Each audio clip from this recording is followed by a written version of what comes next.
all a very warm welcome to this wonderful session of Byju's classes. Byju's न केवल भारत बल्कि पूरे विश्व का बेहतरीन एजुकेशनल प्लेटफॉर्म जहां पे आपको मिलती है core quality education without any mixing. मैं आपका अपना डॉक्टर सचिन कपूर एक बार फिर से आपके सामने हूं जी, एक और बेहतरीन सेशन लेकर के। और आज हम एक नया चैप्टर शुरू करने जा रहे हैं जिसका नाम है रिप्रोडक्टिव हेल्थ। ट्रस्ट मी, बहुत मजा आने वाला है इस चैप्टर में। बहुत सारी नई जानकारी आपको मिलेगी, आपकी बहुत सारी जिज्ञासा होगी, क्यूरियोसिटी होगी कुछ चीजों को जानने के लिए, वो सब हम आपको बताएंगे। बेहतरीन डायग्राम्स, बेहतरीन एनिमेशंस के जरिए सारे कंसेप्ट्स एकदम क्रिस्टल क्लियर हो जाएंगे। कागज कलम तैयार रखिएगा, हर बार की तरह कॉपी पेन आपके हाथ में जरूर होना चाहिए। इंपॉर्टेंट पॉइंट साथ के साथ नोट करेंगे, कुछ क्वेश्चंस भी हम डिस्कस करेंगे। राइट जी? सो एक पॉजिटिव सोच, एक पॉजिटिव एनर्जी के साथ आज तो डबल एनर्जी होनी चाहिए, बिकॉज नया चैप्टर शुरू होने जा रहा है। और जब भी नया चैप्टर शुरू होता है एक उमंग ही अलग होती है, अलग ही लेवल का उत्साह होता है, एक्साइटमेंट होती है। चलिए जी, सो ऑल माई राजा बेटा एंड रानी बेटियां, all my future doctors, let's start with this chapter.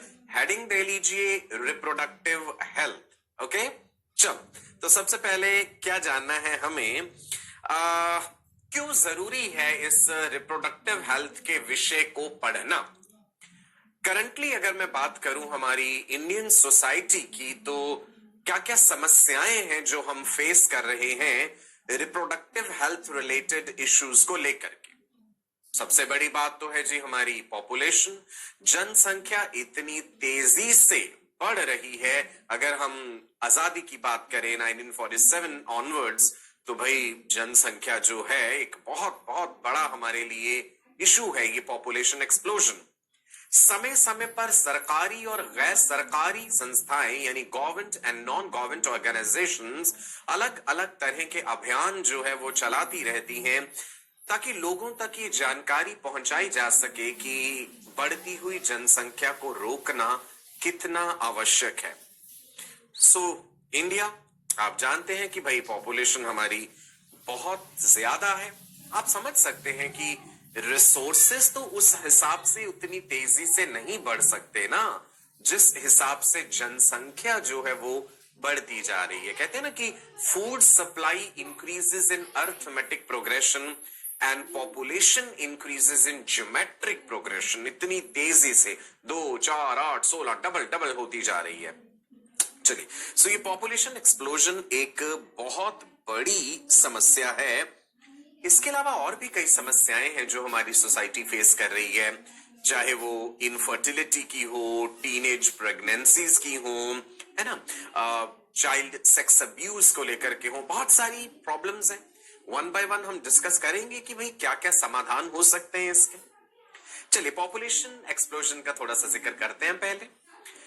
Increased health facilities, जो मेडिकल फैसिलिटीज हैं, हेल्थ फैसिलिटीज हैं, along with better living conditions.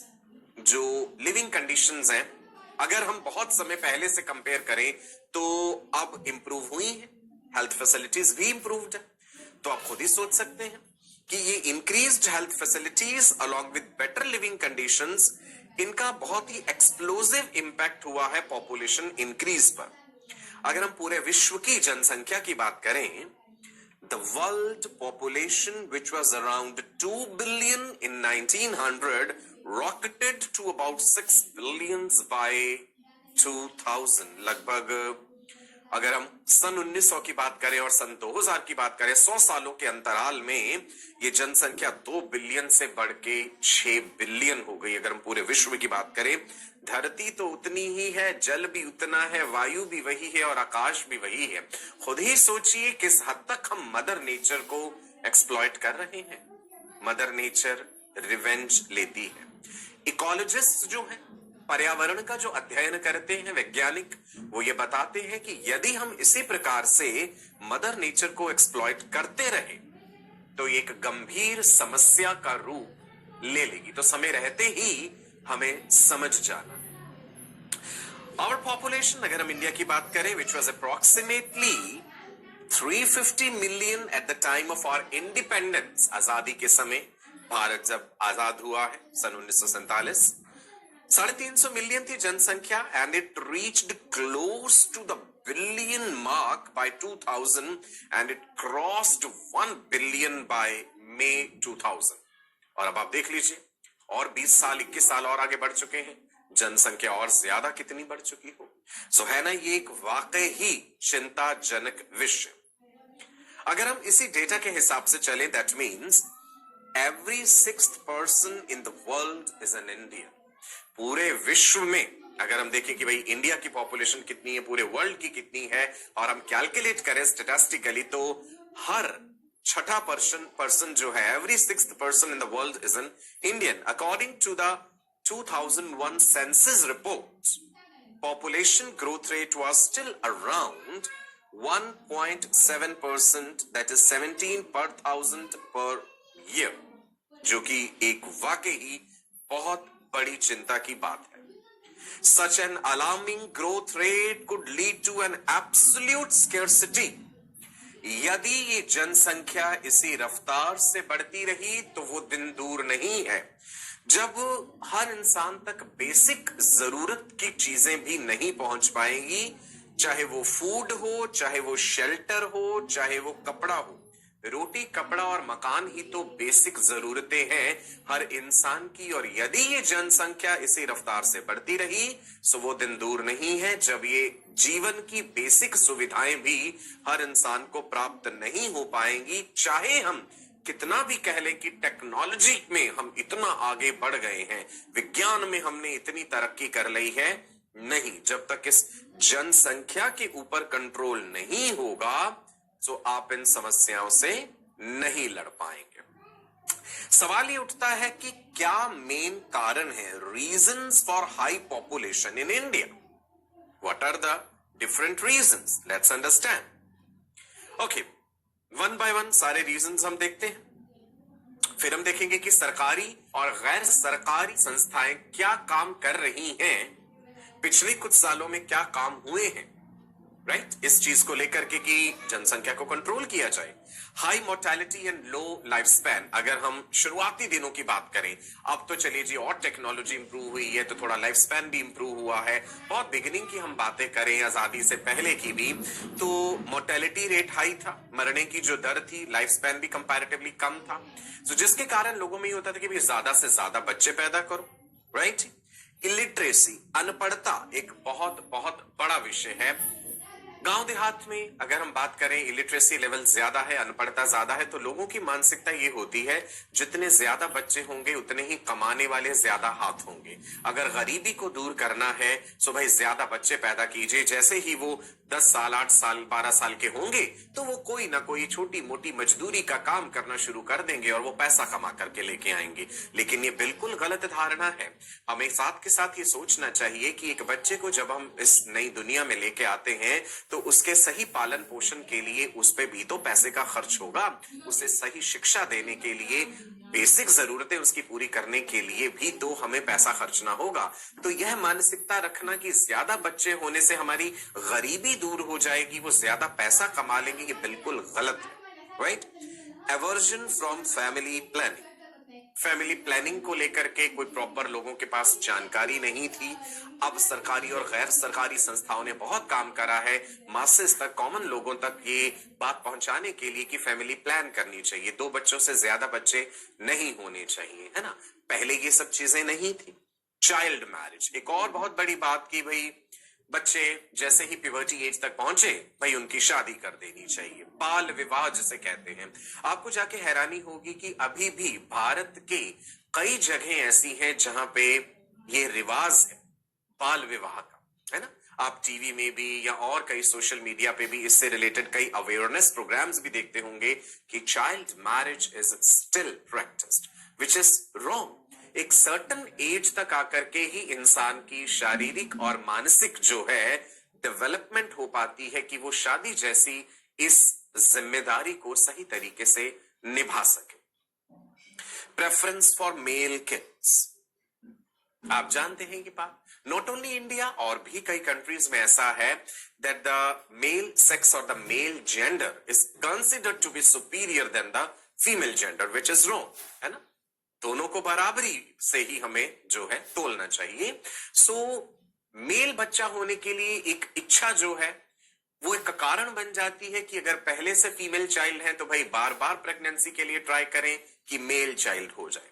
So that has also resulted in the increase in population. Non availability of contraceptives, गर्भ निरोधक जो है, contraceptives जो है, हम पढ़ेंगे आगे अलग अलग तरह के कॉन्ट्रासेप्टिव मेथड्स, कॉन्डम्स हैं, कॉपर टी है, डायफ्राम है, इंजेक्टेबल्स हैं, ओरल पिल्स हैं, बहुत तरह के कॉन्ट्रासेप्टिव मेथड्स जो है अब तो उपलब्ध हैं। अगर हम पहले के समय की बात करें तो इतने ज्यादा उपलब्ध नहीं थे, है ना। अभी भी अगर हम गांव देहात की बात करें तो कई जगह ऐसी हैं जहां पे प्रॉपर अवेलेबिलिटी नहीं है कॉन्ट्रासेप्टिव मेथड्स की। दो the government and non-government organizations are trying their best कि contraceptive methods और उनकी जानकारी जगह जगह तक पहुंचे। आगे देखते हैं reasons of increase in the population, जिसमें कि rapid decline in maternal mortality rate MMR, ये फुल फॉर्म याद रखिएगा, maternal mortality rate। mortality rate मतलब होता मरने की दर, maternal is referring to mother। देखिए बहुत पहले जब इतनी ज्यादा सुविधाएं उपलब्ध नहीं थी जच्चा और बच्चा के लिए, तो अक्सर आप ऐसा सुनते थे या ऐसा होता था कि बच्चे को जन्म देते समय मां की मृत्यु हो गई, मतलब मैटरनल मोर्टेलिटी रेट ज्यादा था। लेकिन सुविधाएं बढ़ने के साथ साथ there had been a rapid decline in the maternal mortality rate. Number of maternal deaths per 100,000 live births, right जी। So what is maternal mortality rate, आप समझे, इसमें डिक्लाइन हुआ है, अब कमी आई है। इन्फेंट मोर्टेलिटी रेट कम हुआ है। Infant mortality rate, number of infant deaths पर 1000 लाइव बर्थ्स, इसमें भी कमी आई है। सुविधाएं ज्यादा बेटर हुई हैं, राइट। सो पहले क्या था कि बच्चा जैसे ही पैदा हुआ भाई आप उसे मेडिकल फैसिलिटीज प्रॉपर नहीं दे पाए, सो उनकी मृत्यु हो गई। But with the advancement in the medical technologies, there had been decline in maternal mortality rate, decline in infant mortality rate, death rate भी कम हुआ है। So that means overall क्या हो गया है, increase in the number of people in reproducible age। जो reproducible age group में है वो जनसंख्या ज्यादा है। क्लियर है जी। Now, समस्याएं क्या क्या है, बहुत सारी समस्याएं हैं। बढ़ती हुई जनसंख्या अपने साथ बहुत सारी समस्याएं लेके आती हैं, बल्कि अल्टीमेटली आप देखेंगे हमारी जितनी भी प्रॉब्लम्स है मेजर, उनका रूट कॉज जाके कहीं ना कहीं इसी ओवर पॉपुलेशन में छुपा हुआ है। स्केर्सिटी हो जाएगी भाई फूड की, शेल्टर की और कई चीजों की। शॉर्टेज ऑफ फंड्स, स्वाभाविक सी बात है।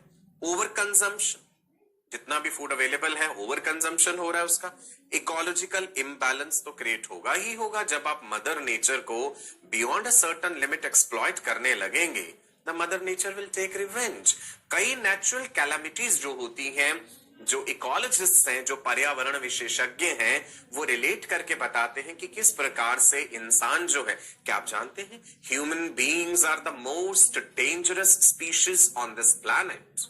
इमेजिन, सबसे खतरनाक स्पीशीज हम हैं, क्योंकि हम और स्पीशीज का हैबिटेट डिस्ट्रॉय कर रहे हैं। हम मदर नेचर को हद से ज्यादा एक्सप्लॉइट कर रहे हैं, क्योंकि हमारे पास ये डेवलप्ड ब्रेन है, but unfortunately this intelligence is working against us, it is not working in favour of us. So हमें समझना चाहिए, राइट, कि हमें जनसंख्या कंट्रोल करनी है। हर जीव को जिंदा रहने का अधिकार है, हमें उनका हैबिटेट डिस्ट्रॉय नहीं करना है, ओवर एक्सप्लॉइट नहीं करना है मदर नेचर को, राइट। पॉपुलेशन स्टेबलाइजेशन पॉलिसी, जैसे जैसे सरकार ने इस चीज को माना कि भाई समस्या है ये पॉपुलेशन एक बहुत बड़ी, आजादी के आसपास की हम बात करते हैं, सो ये जरूरी हो गया कि भाई कुछ पॉलिसीज जरूर बनाई जाए बढ़ती हुई इस जनसंख्या को कंट्रोल करने के लिए। So national programme for family planning 1952, Bharat आजाद हुआ 15 अगस्त 1947 को। सो आजादी के बाद से ही फिर ये चर्चा होने लगी कि भाई कुछ ऐसा प्रोग्राम नेशनल लेवल पे लॉन्च किया जाए कि लोग इस बात को समझ पाए कि हमें ज्यादा बच्चे पैदा नहीं करने हैं। National programme for family planning 1952, India was one of the first countries to launch the family planning programs at national level. This is important and it can be framed as a question. इसका objective क्या था, उद्देश्य क्या था? To promote small family and introduction of contraceptives. लोगों में ये जागरूकता फैलाई जाए कि छोटा परिवार सुखी परिवार है और अलग अलग तरह के गर्भ निरोधक जो हैं, कॉन्ट्रासेप्टिव्स जो हैं, वो उपलब्ध कराए जाएं ताकि कॉमन पीपल उन तक पहुंच पाए और वो उन्हें इस्तेमाल कर पाए सही तरीके से। ठीक है जी। आपने अक्सर ये एक ऐसा लोगो या ऐसा साइन देखा होगा, आप पढ़ पा रहे हैं, इसमें हिंदी में क्या लिखा है? जोड़ी जिम्मेदार जो प्लान करे परिवार, या फिर हम दो हमारे दो। इसको लेकर के आपने टीवी में कई बार एडवर्टीजमेंट्स भी देखे होंगे। सरकारी आपने जो टिकट्स देखी हैं, डाक विभाग के द्वारा जारी करी गई stamps to promote the family planning, जिसमें दिखाया गया है कि एक माता पिता और उनके 2 बच्चे हैं, छोटा परिवार सुखी परिवार, या हम दो हमारे दो। ये देखिए लिखा नहीं है, हम दो हमारे दो। जब हम लोग छोटे होते थे तो टीवी पे ये एडवर्टीजमेंट्स अक्सर आया करती थी। सरकारी अस्पतालों के बाहर बहुत बड़े होर्डिंग्स भी लगे होते थे लोगों तक ये जानकारी पहुंचाने के लिए। इज इट क्लियर जी? नाउ जो प्रोग्राम की हमने बात करी अभी, समय के साथ साथ धीरे धीरे इन प्रोग्राम्स में भी नए ऑब्जेक्टिव्स जुड़ते गए, सुधार होते गए, और फिर reproductive and child health care programme बना, जिसे RCH के नाम से भी जानते हैं, शॉर्ट में लिख लीजिए। आई होप आप साथ के साथ रनिंग नोट्स बना रहे हैं। RCH stands for reproductive and child health care programmes 1997। ठीक है जी। सो अंडरलाइन कर रहा हूं, reproductive and child health care programme RCH। क्या रहे इसके objectives? Reduce total fertility rate, infant mortality rate and maternal mortality rate. जच्चा और बच्चा को बेहतर सुविधाएं दी जाएंगी, मैटरनल मोर्टेलिटी रेट में कमी आए, इन्फेंट मोर्टेलिटी रेट में कमी आए और टोटल फर्टिलिटी रेट में भी कमी आए। इन प्रोग्राम्स का उद्देश्य ये भी था to monitor the overall well being of the mother and child. Pregnant lady को जो सुविधाएं चाहिए, अच्छी खुराक चाहिए, जो दवाइयां चाहिए, वो जरूर मिले। न्यूबॉर्न बेबी की भी बेहतर परवरिश हो। इसके ऑब्जेक्टिव में ये भी था measures to avoid unwanted pregnancies and sexually transmitted diseases, जिसे सेक्सुअली ट्रांसमिटेड इन्फेक्शंस के नाम से भी अब जाना जाता है।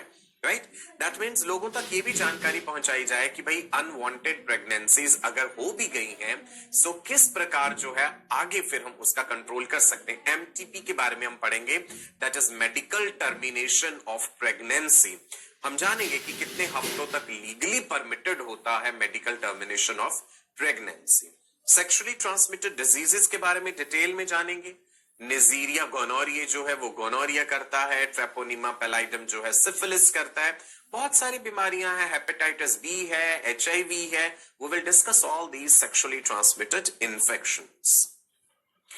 नाउ जब ये reproductive and child health care programme introduce किए गए, जिसके इतने सारे ऑब्जेक्टिव्स थे, धीरे धीरे हमें क्या आउटकम्स देखने को मिले, क्या सुधार जो है हमें देखने को मिला है।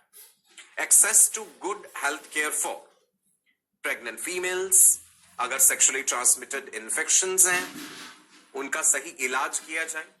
अगर अबॉर्शन की नौबत आती है, मतलब मेडिकल टर्मिनेशन ऑफ प्रेगनेंसी की, तो सुविधाएं प्रॉपर प्रोवाइड की जाएं। मेंस्ट्रुअल प्रॉब्लम्स, फीमेल को अगर किसी किस्म की फीमेल रिप्रोडक्टिव सिस्टम से रिलेटेड समस्या है, सो उसे सरकारी अस्पतालों में, हेल्थ सेंटर्स में सही इलाज मिल पाए। इनफर्टिलिटी के लिए लोगों को सही इलाज मिल पाए। Infertility also we will discuss in detail.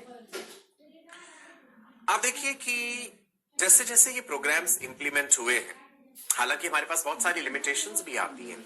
Infrastructure को लेकर के लिमिटेशन है, वेल क्वालिफाइड स्टाफ हर जगह उपलब्ध हो पाए इसके लिए भी समस्याएं आती हैं, देन फाइनेंशियल इश्यूज भी आते हैं सरकार को इसमें। लेकिन फिर भी हमने देखा है that there is there is reduction in the mortality rate and the life span has increased, जैसे जैसे लोगों में इस चीज को लेकर के जानकारी बढ़ी।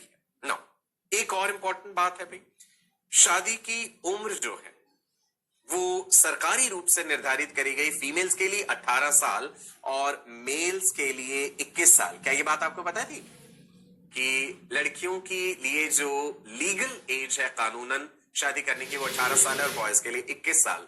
अब आप सोचोगे भाई ऐसा क्यों, ये भेदभाव क्यों है? मैंने आपको बताया था कि अगर हम बायोलॉजिकली भी देखें, फिजियोलॉजिकली देखें, गर्ल्स और the females attain sexual maturity at an early age and even mental maturity also. लड़कियां जो है शारीरिक और मानसिक रूप से जल्दी विकसित हो जाती हैं, जल्दी उनमें ये एक जिम्मेदारी आ जाती है।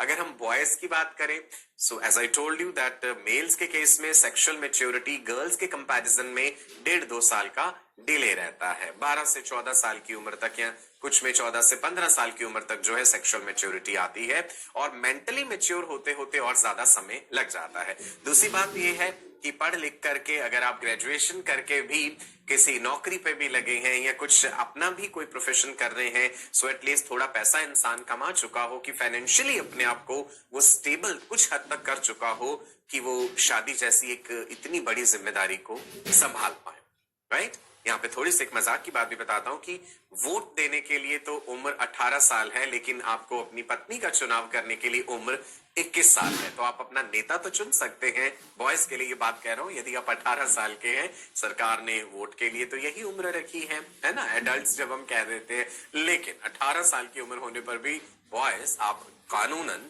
शादी नहीं कर सकते, पत्नी का चुनाव नहीं कर सकते, उसके लिए आपको और ज्यादा समझ होनी जरूरी है। चलिए जी, सो आप यहाँ पे देख पा रहे हैं कि एक अभियान के रूप में ये छोटे बच्चे जो है दर्शा रहे हैं इस चीज को, that stop child marriage, right?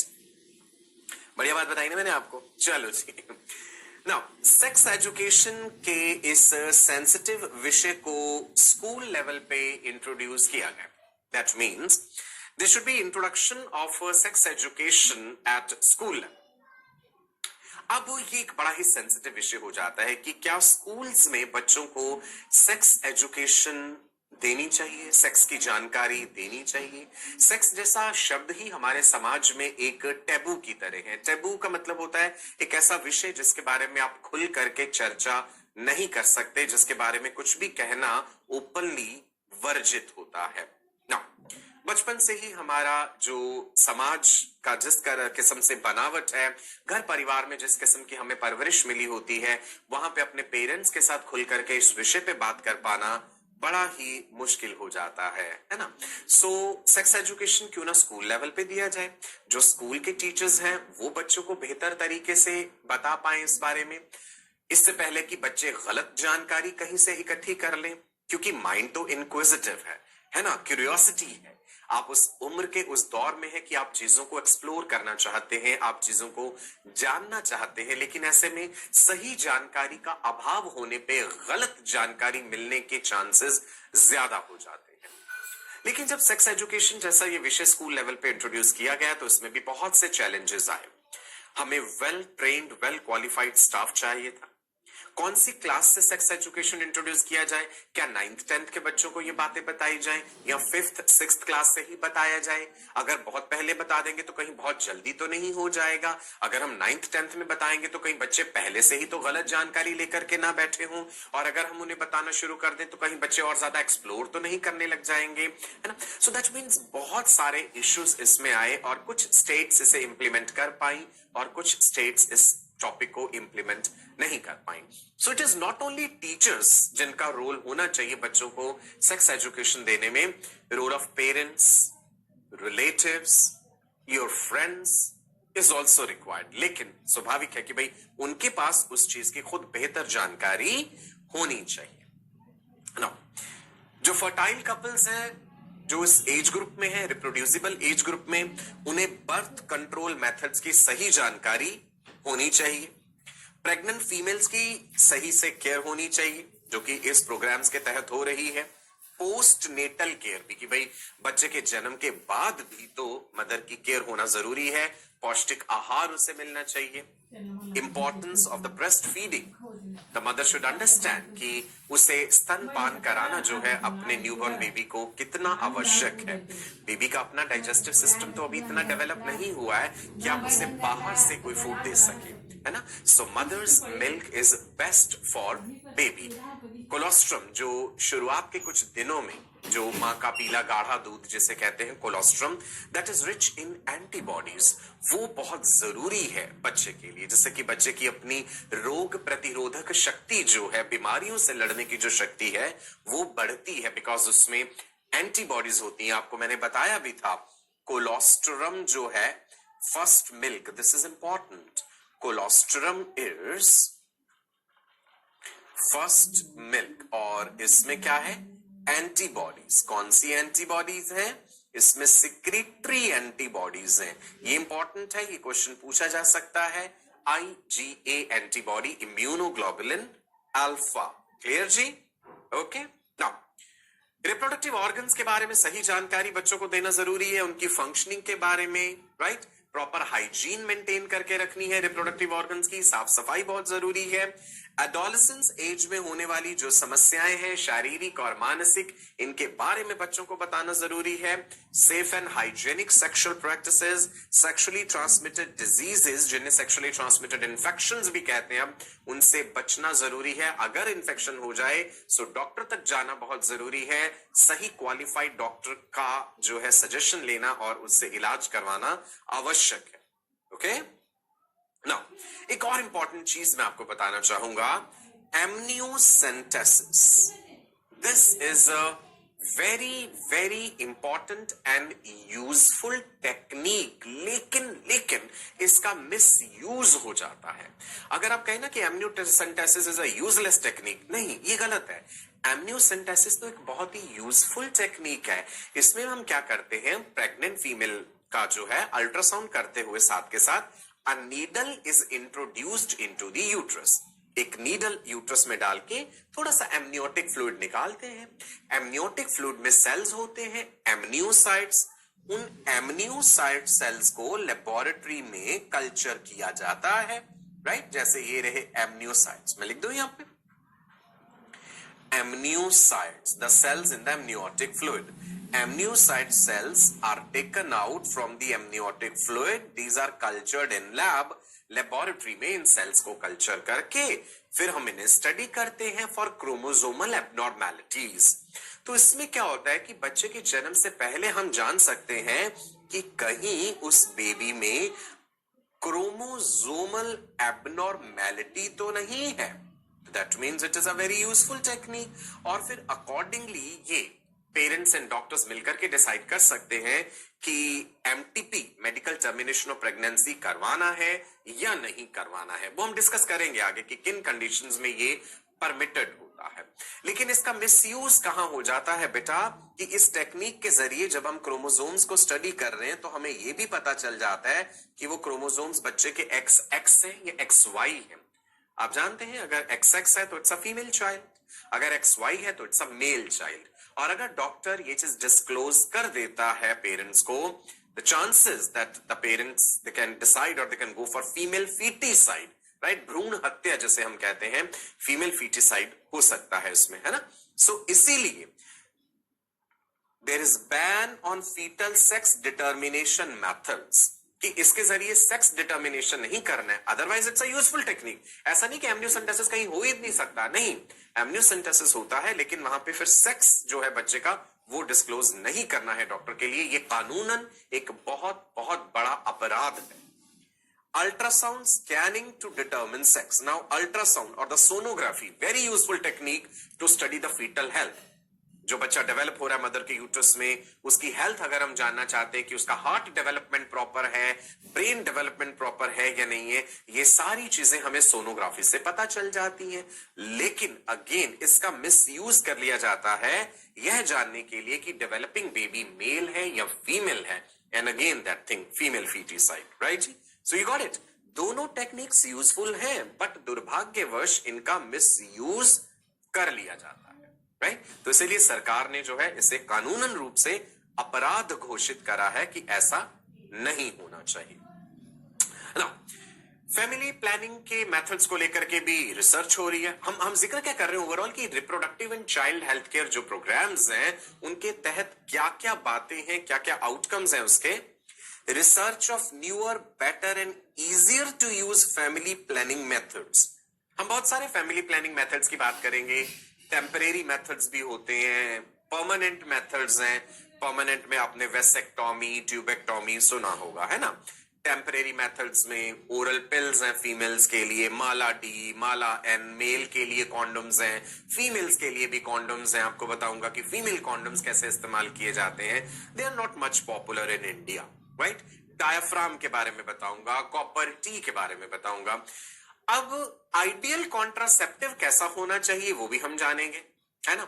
सो नई नई रिसर्च भी हो रही है इन चीजों को लेके कि बेहतर से बेहतर और यूजर फ्रेंडली कॉन्ट्रासेप्टिव्स बनाए जाएं जो कि सेक्सुअल इंटरकोर्स के प्लेजर के साथ भी इंटरफेयर ना करें। सहेली इंडिया के द्वारा डेवलप करी गई एक non steroidal oral contraceptive pill females के लिए है। First and the only non hormonal oral contraceptive for females. This is very important. NEET में इसके ऊपर बेस्ड क्वेश्चन ऑलरेडी पूछा भी हुआ है, right. It was developed by CDRI। ये भी याद रखना है, सहेली पिल कहां डेवलप हुई थी? Central drug research institute. CDRI का फुल फॉर्म आपको पता होना चाहिए, सेंट्रल ड्रग रिसर्च इंस्टीट्यूट। और ये कहां सिचुएटेड है? लखनऊ में। यहाँ के जो वैज्ञानिक हैं उन्होंने बनाई है ये सहेली पिल। छाया के नाम से भी अवेलेबल है ये मार्केट में। इसमें सेंट क्रोमैन होता है, राइट। मैं आपको इसकी डिटेल्स बताऊंगा कि फीमेल को ये पिल कैसे लेनी है। It has to be taken twice weekly for the first 12 weeks and then once a week. इसको वंस अ वीक पिल भी कहते हैं। लैक्टेटिंग फीमेल्स भी ले सकती हैं। ये मुख्य रूप से इम्प्लांटेशन को रोकता है। अभी आप सिर्फ नाम याद रखिए, मैं इसका मैकेनिज्म ऑफ एक्शन डिटेल में आपको बताऊंगा। तो छाया के नाम से ये बाजार में उपलब्ध है, ओके। नाउ कॉन्ट्रासेप्टिव्स हर जगह पे उपलब्ध हों, दूर दराज गांव देहात में भी, हेल्थ सेंटर्स में, सरकारी अस्पतालों में, जो मेडिकल शॉप्स हैं, केमिस्ट शॉप्स जो हम कहते हैं, हेल्थ सेंटर्स जो हैं वहां पे कॉन्ट्रासेप्टिव्स उपलब्ध होने चाहिए। और कुछ कॉन्ट्रासेप्टिव मेथड्स का फ्री डिस्ट्रीब्यूशन भी होना चाहिए। जैसे गवर्नमेंट हेल्थ सेंटर्स में कॉन्डोम्स जो हैं वो फ्री ऑफ कॉस्ट। निरोध is the brand name, right. निरोध के नाम से ये सरकारी अस्पतालों में जो ये मेल कॉन्डोम्स हैं, राइट, ये उपलब्ध है। इसके अलावा कॉपर टी जो है फीमेल्स के लिए सरकारी अस्पतालों में मुफ्त लगाया जाता है। इसके अलावा जो वेसेक्टॉमी सर्जरी है वो भी फ्री ऑफ कॉस्ट मेल्स के लिए सरकारी अस्पतालों में की जाती है। तो सरकार अपनी तरफ से प्रयत्न कर रही है। लोगों में भी जागरूकता होनी चाहिए इस चीज को लेकर के। ये चाहत होनी चाहिए कि हमें फैमिली जो है वो प्लान करनी है, तभी आगे का जीवन सुखद और बेहतर हो सकता है। चलो, I hope you are enjoying the session. मजा आ रहा है। जनरल बातें हैं हमारे समाज से रिलेटेड, अपने चारों तरफ जो हम चीजें देख रहे हैं। अगर हम बेहतर समाज का निर्माण चाहते हैं तो हमें अपनी सोच भी बदलनी होगी। हमें ये समझना होगा कि समस्याओं की जड़ कहां है। आज आप गवर्नमेंट कॉलेज में बेहतरीन मेडिकल सीट के लिए फाइट कर रहे हैं, तैयारी कर रहे हैं। आप देखिए कंपटीशन का लेवल कितना ज्यादा है। Number of candidates who are appearing for NEET exam वो हर साल बढ़ रहा है ना। जनसंख्या बढ़ रही है। Number of people who are aware about this profession वो भी ज्यादा है। तो समय के साथ साथ ये सब कितना मुश्किल होता जाएगा। जगह तो नहीं बढ़ जाएगी ना, धरती तो उतनी है। कितनी ज्यादा रिसोर्सेज वहां से एक्सप्लॉइट कर लेंगे हम। So we need to understand this thing, right. खुद भी समझना जरूरी है और औरों को भी समझाना जरूरी है। चलिए जी, एक सवाल पूछते हैं आपसे। सहेली पिल जो मैंने आपको बताई, सहेली is the first hormonal oral contraceptive, non hormonal oral contraceptive, hormonal implant या फिर नन ऑफ द अबव। सहेली किसने डेवलप करी थी जी? CDRI, मुझे तो याद है जी, central drug research institute. I am sure majority of you have answered it correctly. Saheli is a non steroidal oral contraceptive. Steroids are the hormones ना, तो non hormonal oral contraceptive for females. It is also called once a week pill. It has to be taken twice weekly for the first 12 weeks. पहले 12 हफ्ते में 2 बार लेनी है female ने, और 12 हफ्ते बीत जाने के बाद फिर एक बार ही लेनी है। लैक्टेटिंग फीमेल्स भी ले सकती हैं जो बच्चे को अपना मिल्क दे रही हैं, दूध दे रही हैं, बिकॉज बहुत सारी हार्मोनल पिल्स लैक्टेटिंग फीमेल्स के लिए नहीं है, क्योंकि वो हार्मोन मिल्क के जरिए बच्चे तक पहुंच जाए, उसके नुकसान होंगे। ठीक है, तो ये सहेली एक बहुत ही बेहतरीन पिल डेवलप करी गई, non steroidal oral contraceptive pill for females. ये मुख्य रूप से इंप्लांटेशन को रोकती है, राइट। चलिए, अब हम आते हैं रिप्रोडक्टिव हेल्थ वर्ड जो है, ये टर्म जो है, इसकी डेफिनेशन।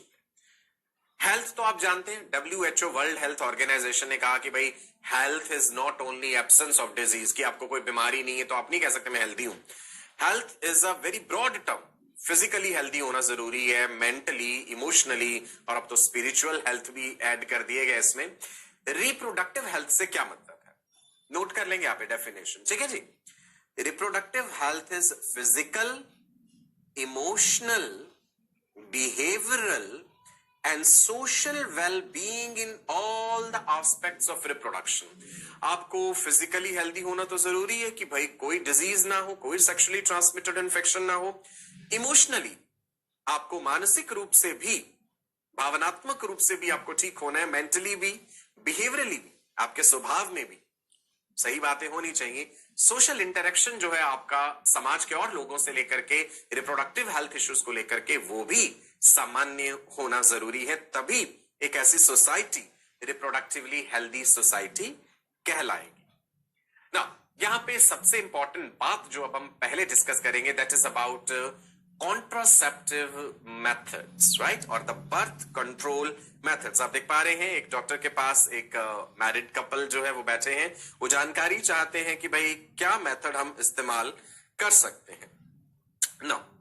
कॉन्ट्रासेप्शन शब्द का मतलब क्या है? कॉन्ट्रा का मतलब होता है अगेंस्ट, है ना, जैसे हम कहीं कॉन्ट्राडिक्ट कर रही है ये चीज। Conception is referring to fertilisation of the ovum and sperm. So contraceptive methods वो मेथड्स हैं which allows sexual intercourse, those methods which allow the sexual intercourse but prevent pregnancy, कि भाई प्रेगनेंसी ना हो but sexual intercourse हो सकता है। So contraception is a method or system भी हो सकता है which allows the sexual intercourse but prevent pregnancy। now pregnancy ना हो इसके लिए क्या क्या मेथड्स हो सकते हैं, देखेंगे। आप एक चीज पे गौर फरमाइएगा, जो हम मेथड्स पढ़ने जा रहे हैं, ज्यादातर मेथड्स हम देखेंगे कि फीमेल्स के लिए, चाहे वो कॉपर टी है, चाहे वो ओरल कॉन्ट्रासेप्टिव पिल्स हैं, चाहे वो सबडर्मल इम्प्लांट्स हैं, चाहे वो इंजेक्टेबल्स हैं, majority of the contraceptive methods are for females. Males के लिए बहुत ही चुनिंदा, बहुत ही कम मेथड्स हैं। एक तो वेल नोन मेथड जो आप जानते हैं जी, कॉन्डम्स, मेल कॉन्डम्स। इसके अलावा मेल के लिए वेसेक्टॉमी, राइट। इन दोनों के अलावा अभी तक कोई एक बहुत ही popular well known third method market में अवेलेबल नहीं है मेल्स के लिए। रिसर्च चलती रहती है। गॉसिपॉल नाम की एक पिल भी बनाई गई थी कॉटन सीड ऑयल से, मेल्स के लिए ओरल पिल थी कि ये स्पर्म प्रोडक्शन को डाउन करेगी, but it flopped.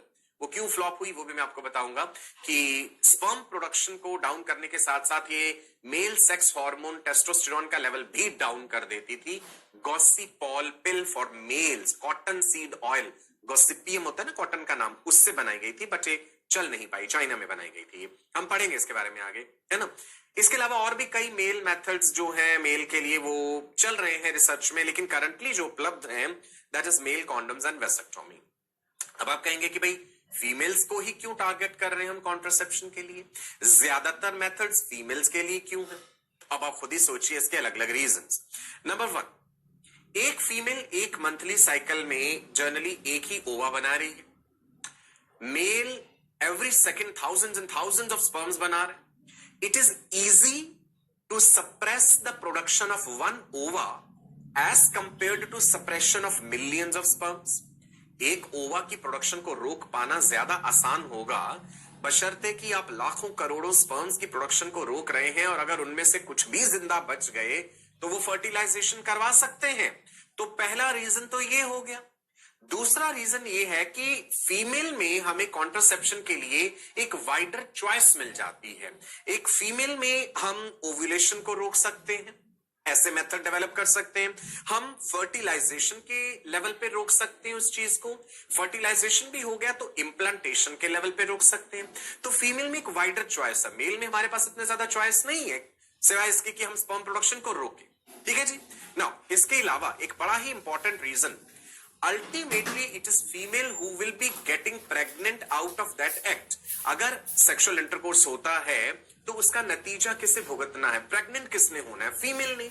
So she has to be safe on her side.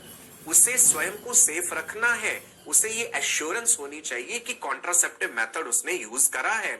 She cannot rely on the male partner blindly. She cannot trust the male partner blindly. हो सकता है कि वो झूठ बोल दे उससे कि उसने ओरल कॉन्ट्रासेप्टिव पिल खा रखी है, बिकॉज उसने तो उस चीज का नतीजा नहीं भुगतना है ना.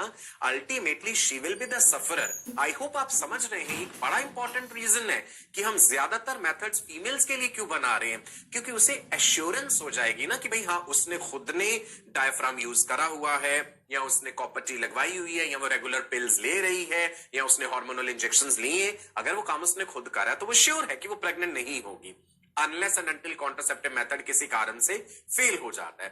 बट वो मेल पार्टनर के ऊपर ब्लाइंडली इस चीज का यकीन कर ले कि उसने इंजेक्शन लगवा रखा है या भाई उसने ओरल कॉन्ट्रासेप्टिव पिल ली है, सो भुगतना तो अल्टीमेटली फीमेल को खुद पड़ेगा ना उस चीज को. You are getting it right जी. So these are the reasons that why majority of the contraceptive methods are for females. चलिए जी आगे बढ़ते हैं.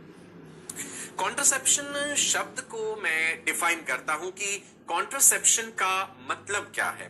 कॉन्ट्रासेप्शन इज अ मेथड और system which allows sexual intercourse but prevents pregnancy. एक ऐसा method या एक ऐसा सिस्टम जो सेक्सुअल इंटरकोर्स तो परमिट करता है बट प्रेगनेंसी नहीं हो पाती. मेथड टेम्परेरी भी हो सकता है जी, और मेथड परमानेंट भी हो सकता है. दो तरह के मेथड्स हैं मुख्य रूप से हम क्लासिफाई करेंगे कि contraceptive methods can be temporary, contraceptive methods can be permanent. किस आधार पे हम टेम्परेरी कहेंगे? सुनिए जरा. The method is called temporary if the effect of the method lasts till the time couple uses the method and fertility resumes immediately after or within few months of its discontinuation. मैं पूरी चीज ध्यान से समझाता हूं. Method को temporary तब कहते हैं अगर उस मेथड का असर तब तक बना रहता है भाई जब तक उसे यूज किया जा रहा है, और जैसे ही उसे यूज करना बंद कर दिया दोबारा से फर्टिलिटी रिज्यूम हो गई, या तो इमीडिएटली आफ्टर इट्स डिसकंटिन्यूएशन. दो बातें हैं. जैसे ही यूज करना बंद करा दोबारा से कपल फर्टाइल है. अब भाई ऐसा कौन सा मेथड है जिसे जैसे ही यूज करना बंद करा दोबारा से फर्टिलिटी आ गई? Say for example condoms, whether it is a male condom, whether it is a female condom, या फिर डायाफ्राम, है ना. ये ऐसे मेथड है कि भाई जब यूज नहीं करा है दोबारा से फर्टिलिटी है. लेकिन अगर कोई फीमेल ओरल कॉन्ट्रासेप्टिव पिल्स ले रही है, सपोज ओसीपीज ले रही है या कॉपर टी लगवा रखी थी, एंड नाउ दे डिसाइड कि भाई we want to have one more baby, तो फीमेल ओरल कॉन्ट्रासेप्टिव पिल्स लेना जब बंद कर देगी इमीडिएटली फर्टाइल नहीं हो जाएगी. उसका अपना नेचुरल साइकिल इमीडिएटली रिज्यूम नहीं हो जाएगा. उसमें भाई 2 महीने, 3 महीने, कई केसेस में 6 महीने भी लग सकते हैं. इसीलिए मैंने कहा कि मेथड को जब टेम्परेरी कहना है तो उसका आधार क्या है? The method is called temporary if the effect of the method lasts till the time couple uses the method and उसके बाद दो बातें कही ना, fertility resumes immediately after it's discontinuation. अगर कॉन्डोम्स या डायफ्राम यूज कर रहे थे, जैसे ही उसे इस्तेमाल करना बंद करा, दोबारा से फर्टिलिटी है। लेकिन अगर कॉपर टी यूज करा हुआ है या ओरल कॉन्ट्रासेप्टिव पिल्स हैं, तो भाई फिर नॉर्मल फर्टाइल साइकिल फीमेल का रिज्यूम होने में समय लग जाएगा, लेकिन मेथड तब भी क्या कहलाएगा? टेम्परेरी। ठीक है, तो ये मैंने ब्रॉडली आपके लिए लिख दिए कि भाई दो प्रकार के मेथड्स होते हैं contraceptive methods. There are temporary methods and there are permanent methods. यही हमने डिटेल में आगे पढ़ने हैं। इससे पहले एक बात जान लेते हैं भाई, ये बड़ा इंपॉर्टेंट क्वेश्चन है कि आइडियल कॉन्ट्रासेप्टिव कैसा होना चाहिए, उसके क्या क्या फीचर्स होने चाहिए। Ideal contraceptive should be user friendly, मतलब उसे इस्तेमाल करने में कोई रॉकेट साइंस नहीं लगनी चाहिए कि भाई कोई बहुत पढ़ा लिखा है तभी वो कॉन्ट्रासेप्टिव मेथड यूज कर पाए। हमारे भारत देश की ज्यादातर जनसंख्या तो आप जानते हैं कि भाई उतनी पढ़ी लिखी नहीं है ना। सो फिर मेथड ऐसा हो कि जो आसानी से यूज हो जाए, इजीली अवेलेबल हो, उसका उपलब्ध होना भी बड़ा जरूरी है भाई, है ना। ये नहीं है कि गांव देहात में उपलब्ध नहीं है, बड़े शहरों में उपलब्ध है, तो कौन जाएगा वहां तक वो मेथड यूज करने का, वो समझने के लिए या खरीदने के लिए। इफेक्टिव भी होना चाहिए, वो रिवर्सिबल भी होना चाहिए, लीस्ट साइड इफेक्ट्स हो या बिल्कुल भी साइड इफेक्ट्स ना हो। It should not interfere with the sexual desire और द सेक्सुअल प्लेजर। ये भी बड़ी इंपॉर्टेंट बात है, कॉन्ट्रासेप्टिव मेथड ऐसा हो जो sexual performance, sexual desire, sexual pleasure के साथ इंटरफेयर ना करे। ठीक है जी।